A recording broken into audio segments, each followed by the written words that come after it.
Ahoj, som Andrea Borková, popôrodná dula a laktačná poradkyňa a zakladateľka projektu 600nedelie.sk a tiež spoluzakladateľka občianskeho združenia Po pôrode inak. V tomto videu ti ukážem a povieme si viac o ergonomickom nosení bábetiek. Pokiaľ sa narodí zdravé bábätko, je všetko v poriadku, je pripravené na nosenie od dňa 0. Kto ale nie je pripravený na nosenie, si ty po pôrode a tvoje telo.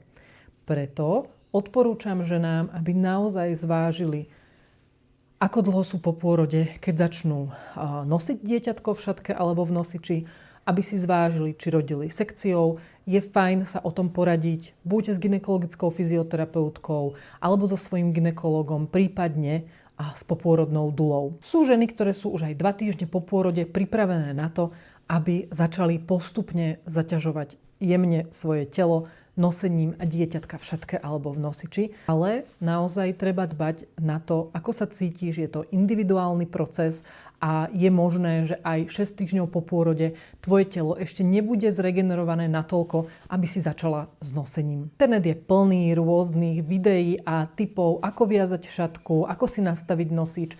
Ja osobne mám veľmi rada šatky a nosiče od sestríc. Pokiaľ sa dodržia zásady bezpečného nosenia pre teba a tvoje dieťatko, tak naozaj nie je sa čoho obávať, čo sa týka vývoja dieťatka.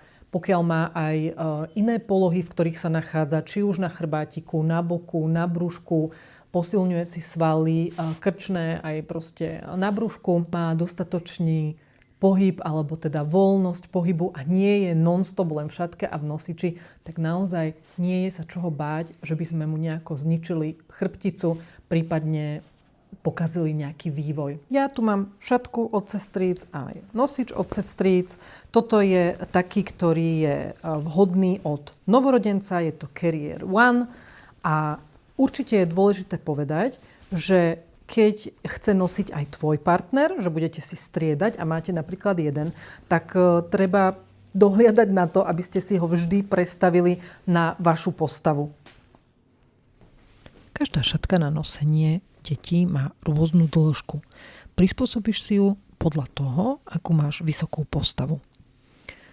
Najprv si nájdeš stred na šatke, ktorý je pri šatke od sestríc označený a potom si ju takto omotáš, vzadu spravíš kríž. Je dôležité dbať na to, aby ťa nikde nejaké tričko alebo nočná košela, ktorú máš na sebe, mikina, nejako netlačili, môžeš si prípadne zapraviť. Tu už si vlastne pripravuješ takú kapsu, do ktorej budeš vkladať bábätko. Napravíš si popruhy, ktoré máš vlastne šatku cez plecia, tak aby neboli ideálne nejako poprekladané alebo aby ťa vlastne netlačili. Môžeš si tak rukou odmerať zhruba, akú máš tú vzdialenosť od svojho tela, aby si vedela, že keď budeš vkladať bábätko do šatky, tak aby sa ti tam zmestilo. Vždy pri vkladaní bábätka dbaj na to, aby si všetko robila pomaličky, môžeš sa pohúpovať a potom takto, keď si ho vyložíš na plece, tak postupne si ho poposúvaš, pošúchaš po svojom tele a dávaš si ho do tejto polohy. Toto sú momenty, kedy niektoré dieťatka môžu začať byť neisté alebo nervózne.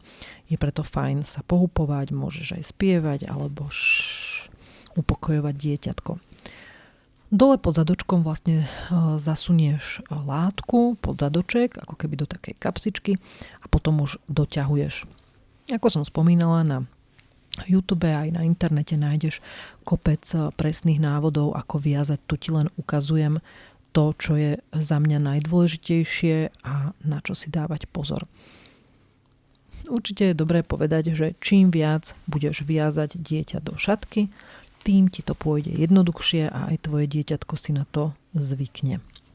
Vzadu uviažeš na uzol, ideálne na 2, aby si mala istotu, že všetko drží tak, ako má. Môžeš napraviť šatku, tak aby si porozťahovala. Podsadíš si dieťatko, skontroluješ, ako má hlavičku, či má voľné nôžky, či sa ti dá dať prst pod kolienka, či ho to niekde netlačí. Toto sú momenty, kedy ešte vieš aj podoťahovať, prípadne takto dieťatku schováš hlavičku, aby mu nepadala. Ja si veľmi rada prispôsobujem šatku aj takto na pleciach, aby ma netlačila, neťahala na trapezoch a hlavne, aby som si nepreťažovala ramená. Oceníš to hlavne po niekoľkých minútach nosenia aj ťažšieho dieťatka, tak, aby si vládala a nebola unavená. Samozrejme, keď nosíš dieťatko, môžeš si aj sadnúť, nemusíš len chodiť a byť aktívna. Bábätka majú radi také potlapkávanie po zadočku na zaspatie, hladkanie po hlávke alebo pohyby hore-dole. Zabudla som ti ešte ukázať, že ak snedáš šatku tak cez hlavu dieťatka, tak si môžeš zrolovať uteráčik alebo látkovú bavlnenú plienku a dáš si ju vlastne do šatky, kde vystelieš krk dieťatku.